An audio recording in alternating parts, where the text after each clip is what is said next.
L'imam Ahmed disait Innama al-hujjatu fil athar, al-hujjatu fil athar.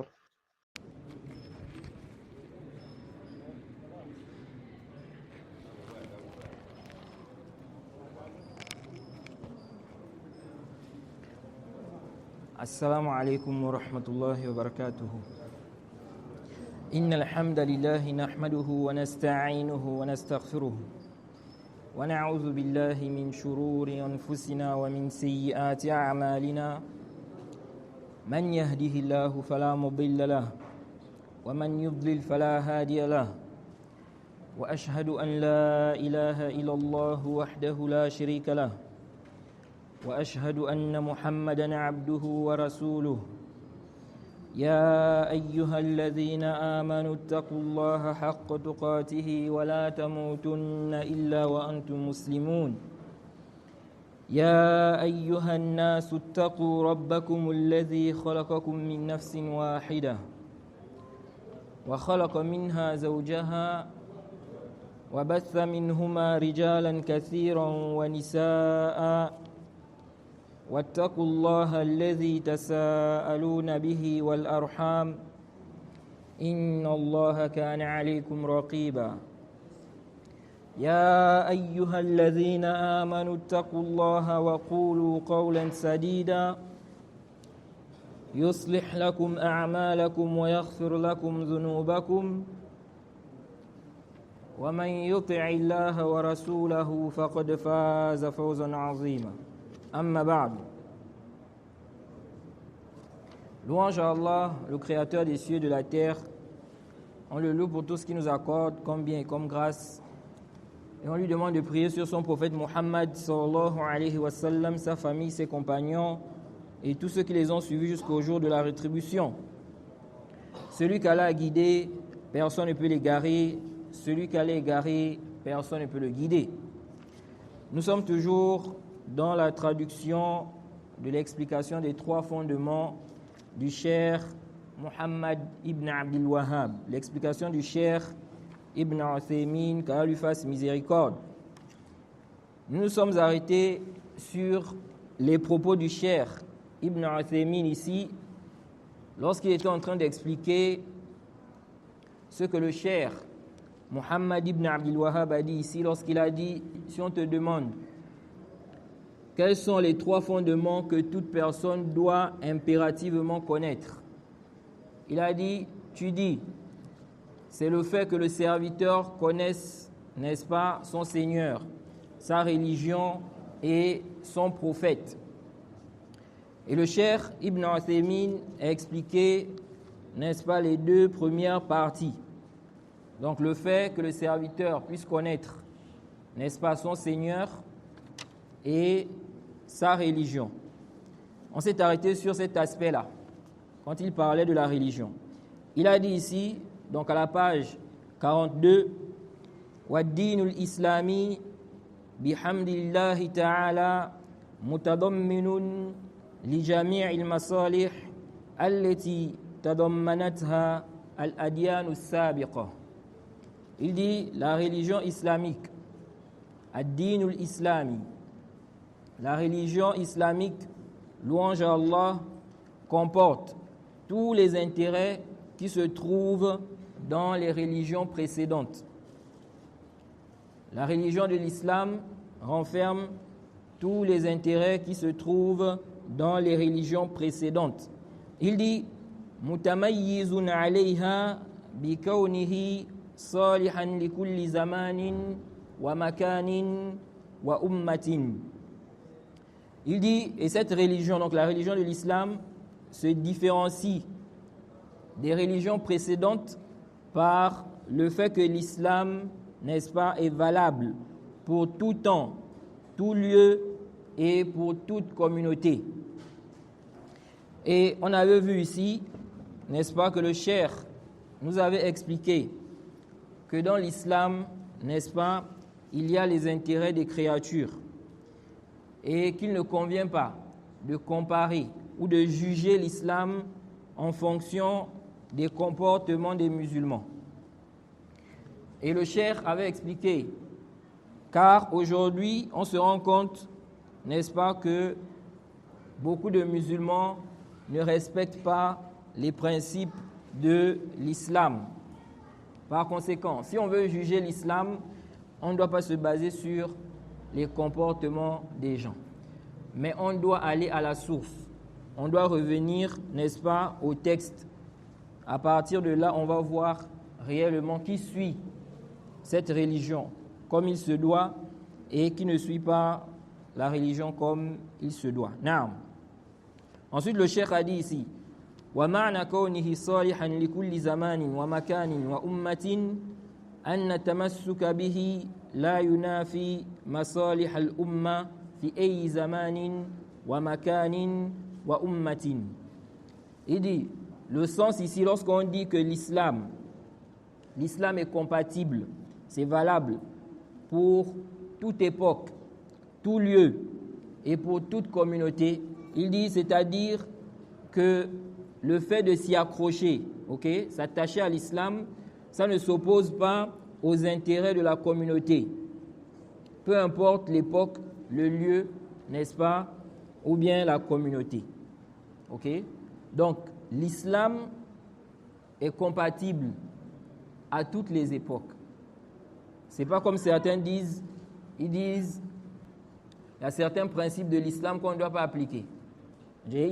Pourquoi? Parce qu'ils disent, ce n'est plus valable à notre époque. Vous voyez? Car, soi-disant, on a évolué. Selon eux, on a évolué. Ça, c'est quoi? Ça, c'est une mauvaise compréhension de la religion. L'islam, c'est la dernière religion. La dernière religion qu'Allah a révélée, l'islam spécifique. Et cette religion-là, c'est jusqu'à la fin des temps. Et donc, si c'est jusqu'à la fin des temps, donc ça veut dire quoi? Ça veut dire que ces sentences, ces ahkam s'appliquent. Et ça va s'appliquer jusqu'à la fin des temps. Non, il se peut qu'une chose ne soit pas applicable dans un milieu ou pendant une période, pas parce que le temps a changé, non, mais parce que les conditions ne sont pas réunies pour qu'on applique ça. Je donne un exemple. Concernant les peines capitales en islam, quand on dit que quelqu'un a fait le zina, il doit être fouetté, par exemple. Ou bien quelqu'un a volé, et il a volé ce qui implique qu'on lui coupe la main, par exemple. Ces peines-là, qui applique ça, c'est le chef, c'est le gouverneur qui applique ça. Ce n'est pas la population qui décide comme ça d'appliquer ce genre de peine. Alors donc, si par exemple, on est dans un milieu où le gouverneur n'applique pas cela, ici, là, par exemple, on va dire, si quelqu'un a commis une sentence qui implique qu'on applique la peine dans le pays, ici, on ne va pas appliquer. On ne va pas appliquer parce que ce n'est pas à nous de le faire. C'est le gouverneur qui doit faire cela dans l'islam. Donc ici, là, ce n'est pas parce que le temps a changé. Non. Donc oui, il y a des sentences, il y a des choses qui ne peuvent pas être applicables dans des milieux, dans des endroits.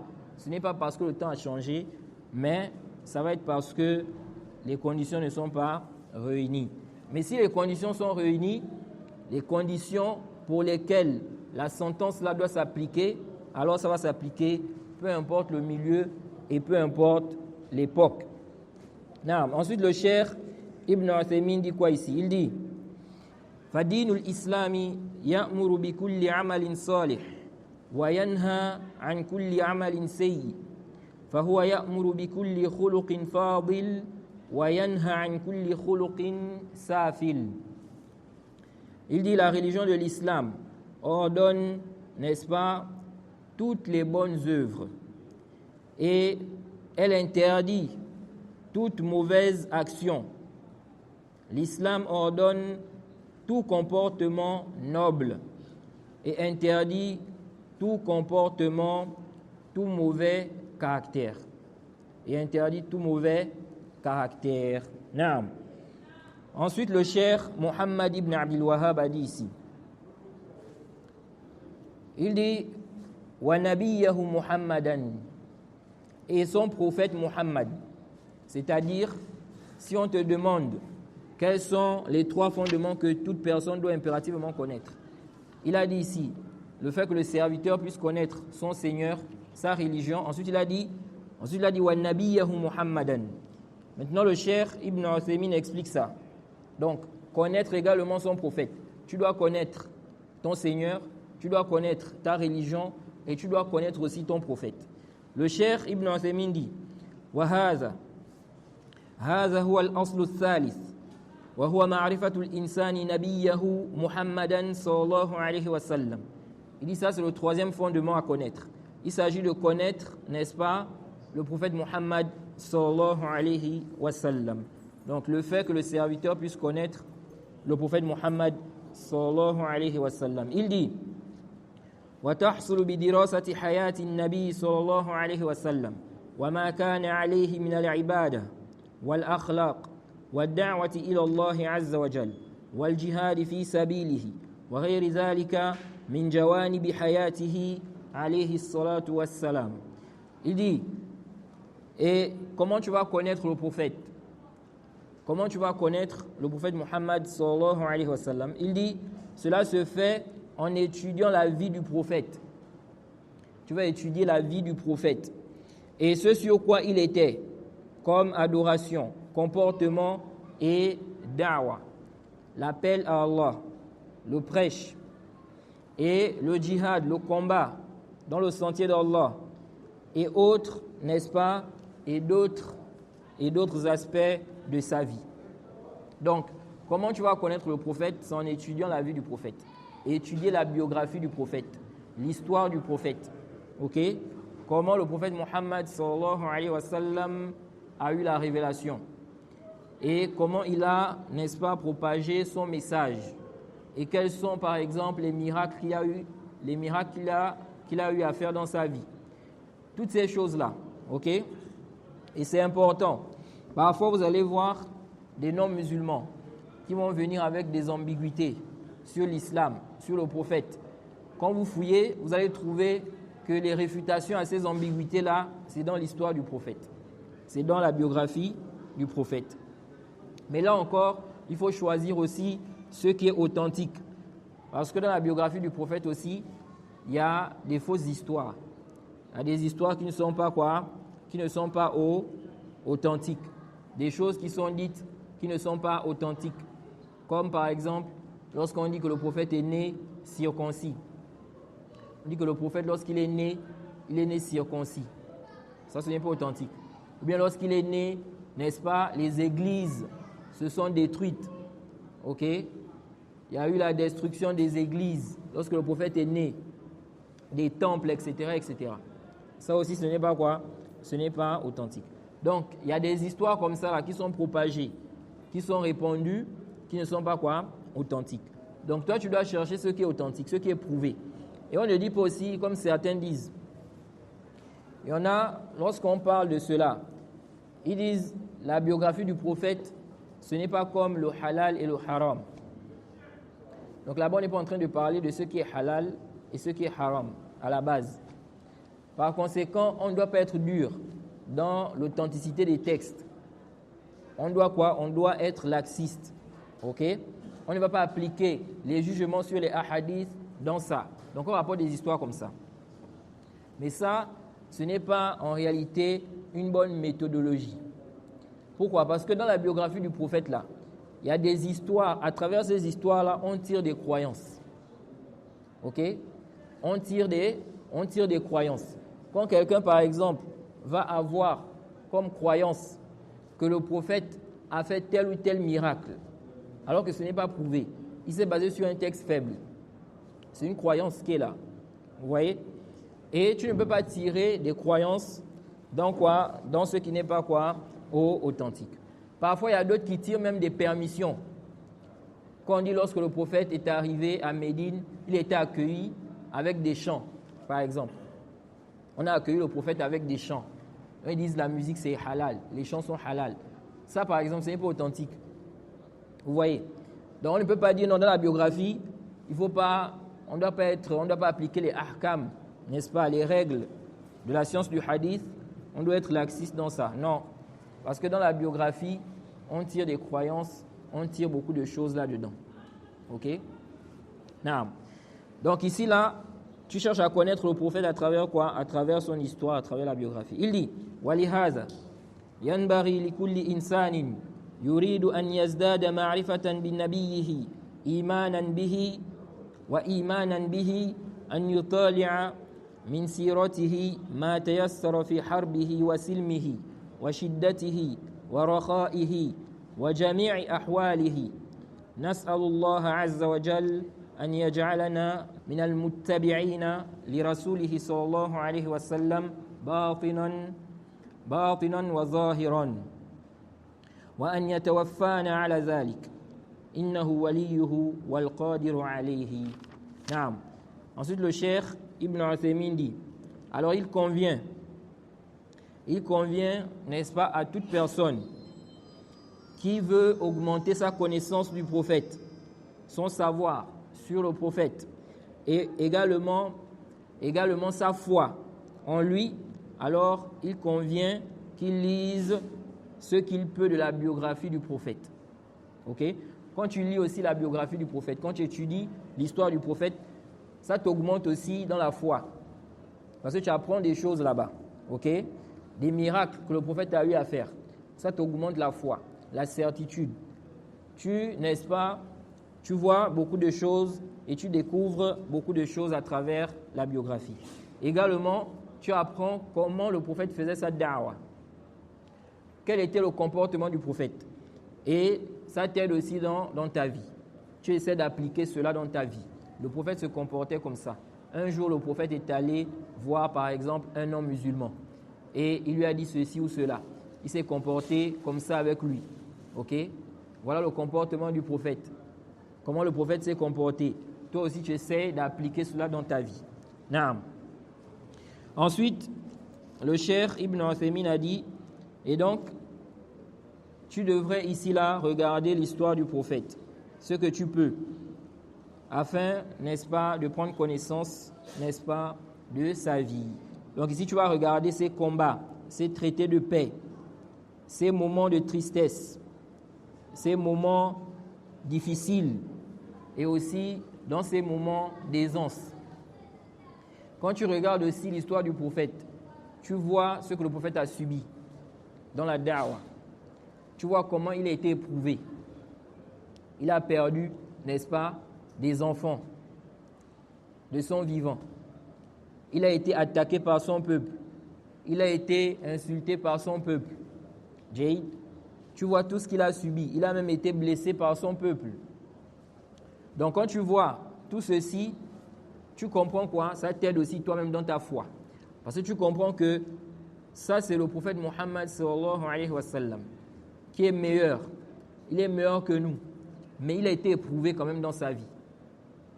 Il était proche d'Allah, mais il a été éprouvé dans sa vie. Il a perdu des parents. Alors que dire de nous? Jade, il a été blessé. Il a été attaqué. On a même voulu le tuer. Donc tout ceci, ça fait quoi? Ça t'aide. Quand tu subis, n'est-ce pas, des épreuves, quand tu penses à tout cela, ça t'aide. Et ça te permet aussi de comprendre que ce n'est pas parce que quelqu'un est éprouvé que forcément il est égaré. Ok?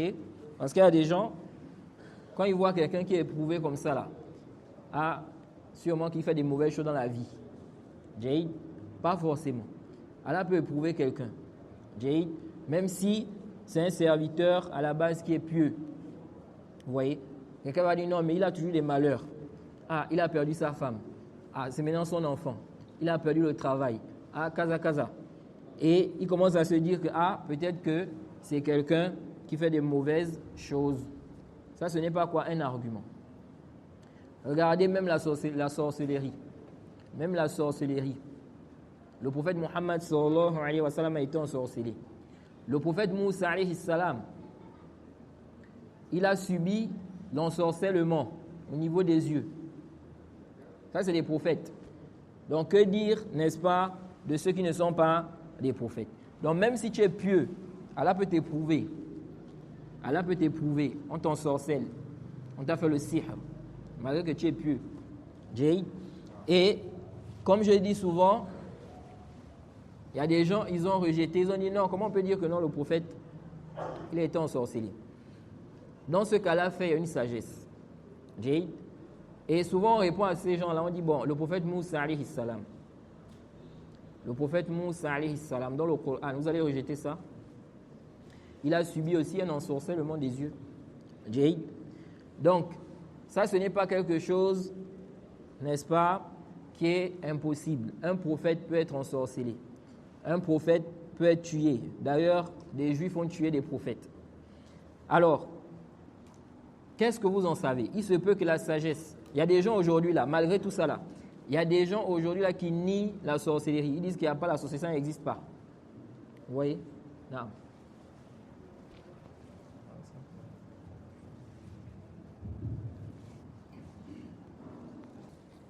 Non.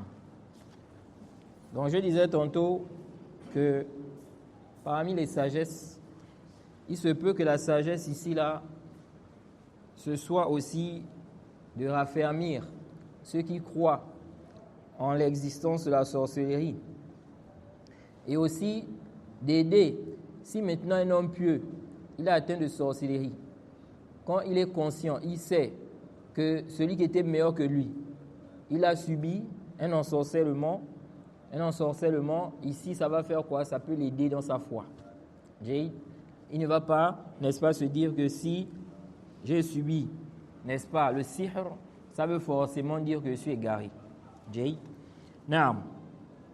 Donc ici, là, le cheikh nous dit quoi? Il dit que ça te permet ici de prendre connaissance de toutes les situations du prophète. Ensuite, le cheikh a dit, nous demandons à Allah, n'est-ce pas, de faire en sorte que nous soyons de ceux-là qui suivent son messager, de façon apparente et cachée, et qu'il nous fasse mourir sur cela. Il est certes le maître et il est capable de réaliser cela. Naam.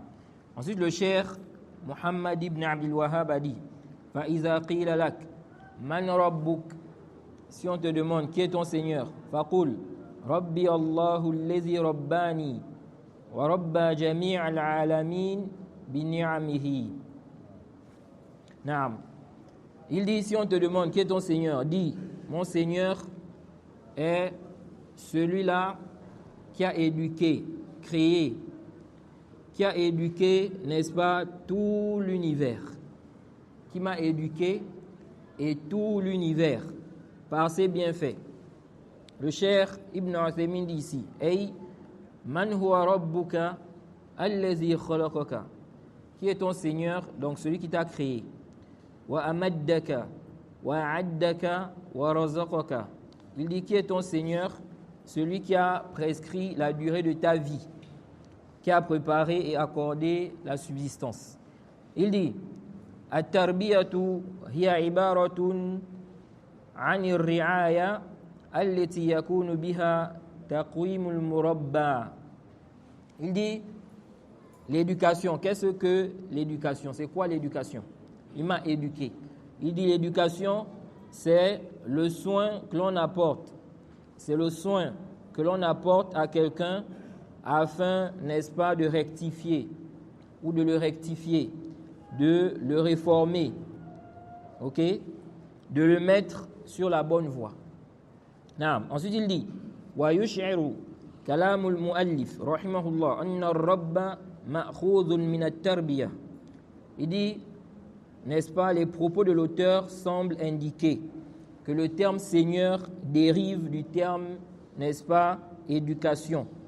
Il dit, li'annahu qal, car il a dit, alladhi rabbani wa rabba jami' al-alamina bi ni'amihi. Car il a dit, c'est celui qui m'a éduqué ainsi que l'univers, n'est-ce pas, par ses bienfaits. Il dit, fakulul alamina qad rabbahumullahu bi ni'amihi wa a'addahum lima khuliqu lahu وأعدهم لما خلقوا له وأمدهم برزقه. قال الله تبارك وتعالى في محاورة موسى وفرعون فمن ربكما يا موسى قال ربنا الذي أعطى كل شيء خلقه ثم هدى. فكل أحد من العالمين قد رباه الله عز وجل بنعمه. نعم. Le cheikh dit ici, il dit donc tout l'univers a été éduqué par Allah à travers ses bienfaits. Et il les a préparés à ce pourquoi ils ont été créés. Et il leur a accordé la subsistance. Il y Allah a dit, lorsqu'il a évoqué le dialogue qu'il y avait entre Moussa et Pharaon, donc il a demandé à Moussa, qui est votre Seigneur? Pharaon. Et il a dit, notre Seigneur, c'est celui-là qui a donné à chaque chose sa propre nature, puis l'a dirigé. Il dit, tout élément de l'univers a été éduqué par Allah à travers ses bienfaits. Naam. Allah a créé, n'est-ce pas, chaque créature avec sa propre nature, avec sa nature. Vous allez voir que les poissons, ils ont été créés pour vivre dans de l'eau. Vous allez voir que d'autres animaux, ce n'est pas le cas. Et si vous méditez sur les créatures là, vous allez voir vraiment la perfection dans la création d'Allah. C'est pourquoi il est bon, n'est-ce pas, souvent d'aller voir les animaux, aller dans les eaux, les endroits où il y a des animaux, et puis essayer de comprendre comment ces animaux-là vivent. Ça vous permet de voir la grandeur d'Allah. Jade, comment Allah a créé ces animaux-là. Tout est à sa place. Vous allez voir que tout est vraiment à sa place. Même les animaux dont vous pouvez penser qu'ils ne sont pas utiles là, quand vous fouillez là, vous allez voir qu'ils sont utiles. Ils ont un rôle. Jade. Naam. Donc ici là, Allah a guidé, n'est-ce pas, il a créé, il a donné à chaque chose sa propre nature. Naam. Ensuite le cheikh dit, wa huwa ma'budi laysa li ma'budun siwahu wad dalil qawluhu ta'ala alhamdulillahi rabbil alamin wa kullu ma siwa Allah alam wa ana wahidun min dhalika al-alam. Le cheikh dit ici, donc Allah est ma divinité. Je n'ai pas de divinité en dehors de lui. La divinité, c'est ce qu'on adore. Tout ce qu'on adore est considéré comme divinité. Tout ce qu'on adore. Tout ce qu'on adore, c'est la divinité. Donc le cheikh dit ici, Allah c'est ma divinité, je n'ai pas d'autre divinité en dehors de lui. Non, donc c'est lui seul que j'adore. Ensuite il a dit la preuve, Allah a dit louange à Allah, le Seigneur, n'est-ce pas, de l'univers. Il a dit tout en dehors d'Allah est univers. Tout en dehors d'Allah, c'est l'univers. Ok? Il dit je suis un élément de cet univers. Non. Ensuite le cheikh Ibn Uthaymin dit ici, bien avant ça, il a expliqué quoi? Il a dit, on n'a pas lu ça, il a dit tout élément de l'univers a été éduqué par Allah à travers ses bienfaits. Il dit, et les bienfaits d'Allah sur ses serviteurs sont nombreux. Il dit, la yumkinu hasruha, on ne peut pas dénombrer cela. Les bienfaits d'Allah sur nous, on ne peut pas dénombrer cela. Il dit, Allah dit, wa in ta'uddu ni'matallahi la tuhsuha. Et si vous essayez de dénombrer les bienfaits d'Allah, vous ne saurez les dénombrer. Il dit, Fallahu huwa allazi khalaqaka wa a'addaka wa amaddaka wa razaqaka fa huwa wahdahu al-mustahiqqu lil-ibadah. Il dit, Allah est celui qui t'a créé, celui qui a prescrit la durée de ta vie. Il t'a accordé la subsistance. Il est donc le seul qui mérite l'adoration. Ensuite, il a dit, et donc expliquant les propos du cheikh Muhammad ibn Abdul Wahhab ici, il dit, huwa allazi a'buduhu. Donc quand il a dit, c'est ma divinité, le cheikh Ibn Uthaymin dit, c'est-à-dire, c'est celui-là que j'adore. Wa atazallalu lahu khudu'an wa mahabbatan wa ta'ziman.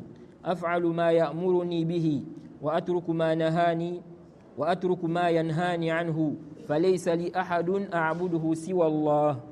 Naam. Le cheikh dit ici, c'est celui que j'adore et je me soumets, n'est-ce pas, à lui. Je fais preuve d'humilité pour lui, par amour, en le vénérant. en le glorifiant. Je fais ce qu'il m'ordonne et je délaisse ce qu'il m'a interdit. Tout ça, c'est l'adoration. Quand tu fais ce qu'Allah a demandé, tu délaisses ce qu'il a interdit là, tu es dans l'adoration. Quelqu'un qui délaisse le zina pour Allah, il est dans l'adoration. Quelqu'un qui délaisse la médisance pour Allah, il est dans l'adoration. Tu es en train d'adorer Allah. Jaïd, tout ceci, ça rentre dans l'adoration. Naam. Il a dit, je n'ai pas de divinité en dehors d'Allah. Naam. Ensuite, le cheikh a dit, Allah a dit, وَمَا أَرْسَلْنَا مِنْ قَبْلِكَ مِنْ رَسُولٍ وَمَا أَرْسَلْنَا مِنْ قَبْلِكَ مِنْ رَسُولٍ إِلَّا نُوحِي إِلَيْهِ أَنَّهُ لَا إِلَهَ إِلَّا أَنَا فَاعْبُدُونِ. Naam. Il dit ensuite, Allah a dit, nous n'avons envoyé avant toi aucun messager sans qu'on ne lui ait révélé qu'il n'y a aucune divinité digne d'adoration en dehors d'Allah. Adorez-moi donc. Naam. Il dit, Allah a dit, وَمَا أُمِرُوا إِلَّا لِيَعْبُدُوا اللَّهَ مُخْلِصِينَ لَهُ الدِّينَ حُنَفَاءَ وَيُقِيمُوا الصَّلَاةَ وَيُؤْتُوا الزَّكَاةَ وَذَلِكَ دِينُ الْقَيِّمَةِ. Naam. Il dit ensuite, Allah a dit, on ne leur a ordonné que d'adorer Allah en lui vouant un culte exclusif, Jaïd, et d'accomplir la prière, de s'acquitter de la zakat. Voilà donc la religion de droiture. Il dit, استدل المؤلف رحمه الله لكون الله سبحانه وتعالى مربيا لجميع الخلق بقوله تعالى الحمد لله رب العالمين يعني الوصف بالكمال والجلال والعظمة لله تعالى وحده. Il dit ici que l'auteur s'est argumenté pour dire ici qu'Allah est celui qui a éduqué toutes les créatures. Il s'est argumenté de la parole d'Allah où il dit « Louange à Allah, le Seigneur de l'univers ». Il dit, c'est-à-dire les caractéristiques de perfection, de noblesse et de grandeur sont à Allah seul. Naam. Ensuite, Allah a dit « Rabbil alamin », le Seigneur de l'univers, et « Murabbihim », c'est-à-dire que c'est lui qui les a éduqués, « Bini'am », à travers ses bienfaits. Wa khaliquhum, c'est leur créateur. Wa malikuhum wal mudabbiru lahum kama sha'a. Et donc c'est lui le maître, de même aussi c'est lui qui dirige, qui, n'est-ce pas, les dirige comme il veut. Naam. Ensuite le cheikh a dit al-alam kullu ma siwa Allah wa summu alaman لأنهم علم على خالقهم ومالكهم ومدبرهم ففي كل شيء آية لله تدل على أنه واحد. Il dit le alam, l'univers, on a appelé ça comme ça, donc en dehors d'Allah, tout en dehors d'Allah rentre dans l'univers. Ok? Ensuite il dit on a appelé ça comme ça, alam. Pourquoi? Parce que, n'est-ce pas, c'est un signe ou c'est le signe de l'existence de leur créateur. Ok? Celui qui administre leurs affaires, qui les dirige. Il dit, dans chaque chose, il y a un signe, n'est-ce pas? Dans chaque ou dans toute chose, en toute chose, il existe un signe prouvant qu'Allah est unique. Naam.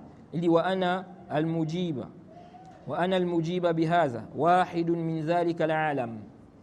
Wa idha kana rabbi wajaba alayya وإذا كان ربي وجب علي أن أعبده وحده. Il dit ensuite, le cheikh a dit, et moi qui réponds là, donc c'est-à-dire le cheikh Muhammad ibn Abdul Wahhab, moi qui réponds ici, n'est-ce pas, je suis un élément de cet univers. Et si Allah c'est mon Seigneur, alors il est obligatoire pour moi de l'adorer seul, sans rien lui associer. Naam. Je crois qu'on va s'arrêter là. Aujourd'hui, la prière c'est 40, non? Oui. Non. On s'arrête ici. Devant qu'Allah nous facilite. Wa subhanakallahumma bihamdik wa ashhadu an la ilaha illa anta astaghfiruka wa atubu ilayk.